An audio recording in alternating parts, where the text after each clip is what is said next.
Welcome to the latest episode of the Informing Choices mini-pod. With the Russian invasion of Ukraine on February the 24th, the world changed. The fall of communism and the Soviet Union had meant the end of the Cold War, and Russia began to find its place in a new world order. But the unprovoked attack on Ukraine has sent the world generally, and Europe specifically, back into an antagonistic relationship with Moscow, with punishing sanctions undoing decades of normalisation between the West and Russia. For now, it has largely reunited Europe and the NATO alliance, perhaps an achievement that some in the West could only have dreamt of until Putin's actions. The question is, how might the fallout from the conflict change the future geopolitical landscape? To discuss this question, I'm delighted to welcome back to the podcast foresight analyst Max Stucki.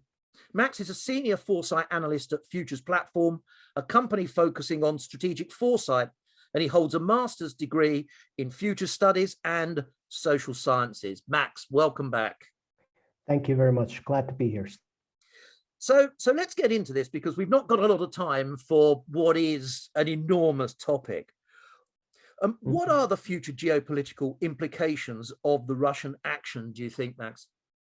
Well, yeah, that's an excellent question. I think the most significant one is that the West, the global West, is now united. And we have seen Europe and of course, the United States and other countries as well. They have rallied to support Ukraine. They are trying to get rid, or especially Europe is trying to get rid of Russian energy. So on the one hand, Russia has managed to unite the West. This is something that China, for example, of course, has noticed and taken note. And as Europe as a whole then tries to get rid of the Russian energy, we can see a very clear parting of ways between Europe and Russia in particular. So I think the isolation of Russia and the unity of the West are the two key things here. However, there are other things as well. If we think about Ukraine's demographics, they have suffered and they will suffer and continue to suffer in the future. Ukraine has lost a lot of people. Even if Putin would manage to take Ukraine, which I don't think he will, he would have a rather empty country. The Ukrainians have fled to Europe and the European countries have welcomed them. And I think that's for Ukraine, that's of course a disaster, that's a tragedy, but that's a very significant change. And I think Putin may have hoped for a demographic boost by adding Ukraine to Russia's sphere of influence from which it could draw working age population, much like what Russia does now with the Central Asia. Yeah. But the key things here, just to recap, is the West is united and Europe is or is going to get rid of Russian energy. I think those are the two key things here. And how do you think they may manifest themselves in different future scenarios following the conclusion of the hostilities? So if we kind of run that through, that Russia doesn't manage to take Ukraine, that Europe particularly weans itself off Russian gas and oil, what are the different scenarios that you might see after the conclusion of the conflict? Yeah.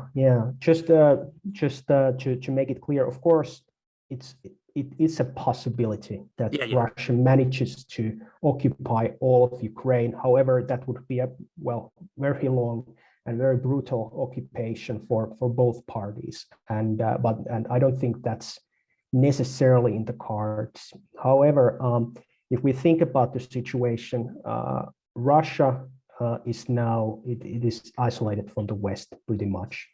And as we think forward, as we think the scenarios, how the things might unfold, Russia will have to seek friends from wherever it can, and that means that it will try to be or try to have good relations with, of course, with China. That's obvious, with India and other major countries in the world that are not exactly in the West's camp, so to say. However, There is, if we think, for example, China, and if Russia doesn't get any more capital from the West, then eventually it is possible that China can go into Russia and buy their key assets, take over the natural resources, the production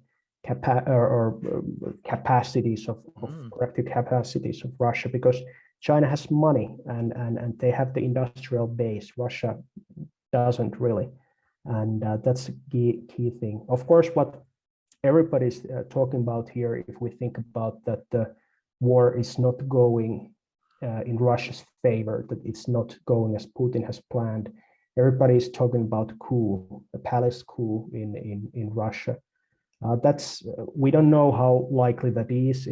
Kremlin is it's not very transparent. We cannot really tell, but the fact is that Putin is not likely to end this war very easily. It's to save his face, he needs some kind of victory here, and to have a political solution to this war is, at least as we are speaking now at the end of April, it doesn't look very likely until Ukraine has fought Russia to some kind of stalemate, which is possible now that the United States especially is delivering a lot of weapons to Ukraine. And just to address the elephant in the room that I think is at in the back of everybody's mind is the use of nuclear weapons. And we all hope it won't happen. Nobody knows, of course, for sure, but as we know that the use of nuclear weapons, there isn't really a big red button that you can, or Putin pushes and then the missiles are launched. That's not how it goes. It's a long chain of command and a system. And at some point of that system, it's very possible that somebody just disagrees to obey, and the nukes are not used. And in such case, if Putin would give the order and the nukes are not used, I think that's the end of him. Somebody would just remove him from office. I guess the issue there, without getting too bogged down into the military options, is the differential use between a strategic and a tactical nuclear weapon, isn't it? Because the use of intercontinental ballistic missiles, for example, is clearly one signal for one set of actions to possibly happen. But the use of much smaller tactical nuclear weapons leaves a much more uncertain future about how things might play out, doesn't it? Well, that's very true. That's very true.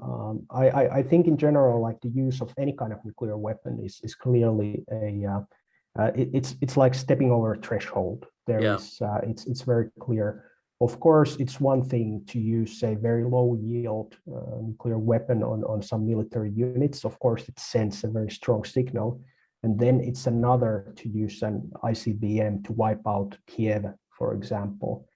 But I think that's it's a huge step to take. But however, what I like to stress here is that many people, myself included, thought that Russia would not invade because the cost of the invasion was thought to be so great that it would not benefit them very much.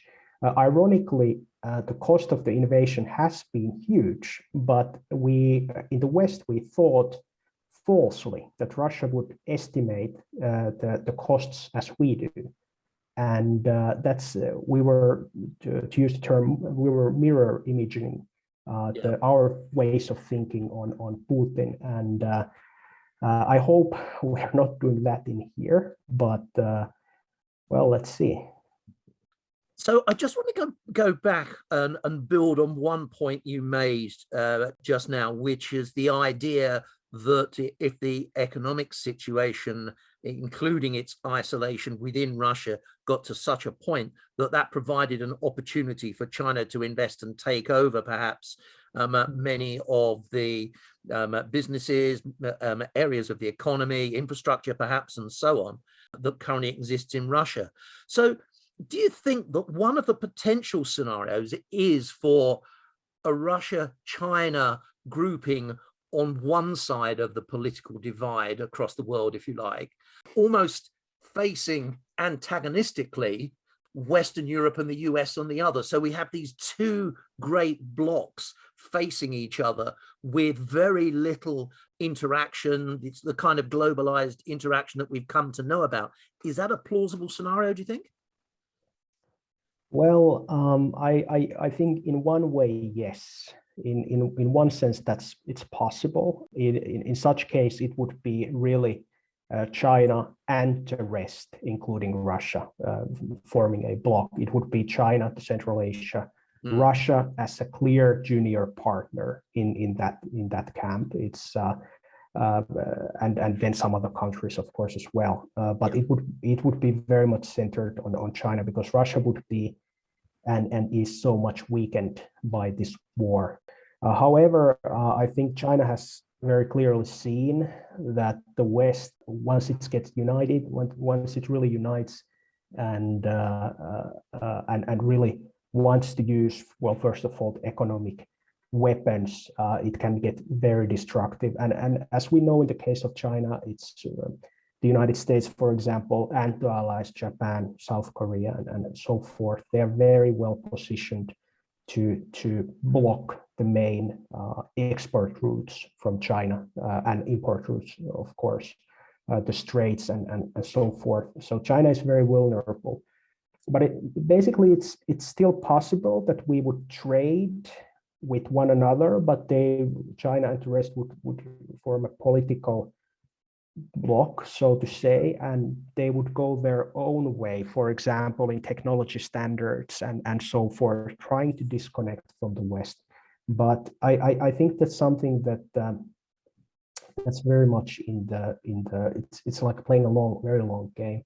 Yeah. But just to like the last thing, really, I think what may disincentivize China from trying to become a too aggressive rival towards, for example, the West and the United States, of course, in particular, is the same problem that also affects Russia very much. China's demographics they're horrible. Like, the country will lose a lot of its productive population in the coming decades, and it's not looking very good for Russia or China for that matter. For the United States, they attract young people all the time, for all over the world, including Central and Southern America. And the United States is very, very well positioned in this coming, people are talking about the Second Cold War, or in this new great power competition. The United States is very strong, and of course Europe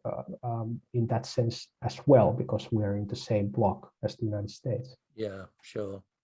So, being a bit more optimistic for a moment, for the final question, could the subject of climate change and mitigating the impact of climate change actually be the issue that provides scope for re-engaging, re-collaborating in the future, if we do have these two opposing blocs? Yeah, well, that's a very good take. That's a very good way to view this issue, in the sense that there really is this huge problem facing the humanity now. And I think in many ways the United States is the key here. They have the technological and innovative capacity to provide the technological solutions to go forward and to solve this problem. I think in many ways this is not a problem that we will solve primarily in political or through political means. I think it's the technology that will come to our aid here. Of course, the governments will make the decision to invest or subsidize certain kind of development programs. But I think how this could play out is that the West, the United States especially, once again, takes the leadership and comes up, provides the technological means that can be dispersed to the rest of the countries. I think that would be the way to go. then, of course, it's the implementation is another question. There, the politics plays a far, and the international diplomacy plays far greater part. But be that as it may, this is an issue that we like each country as a separate unit will face. That's a fact. And given the reality that in the world, the countries that have the most resources are the likeliest ones to solve this problem. I think in the future, China and the United States may see that it is beneficial to collaborate on this issue. But still, I think the main solutions will come from the United States, and it will lead the fight against the climate change. Well, Max, you know what's been really fascinating about that for me is that we started with the notion of a complex conflict.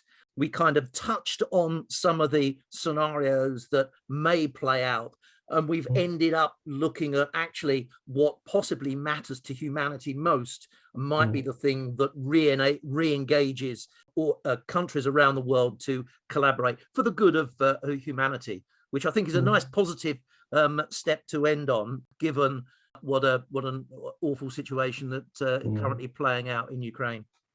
Right. Max, thank you so much once again for your time. Thank you for coming on the podcast.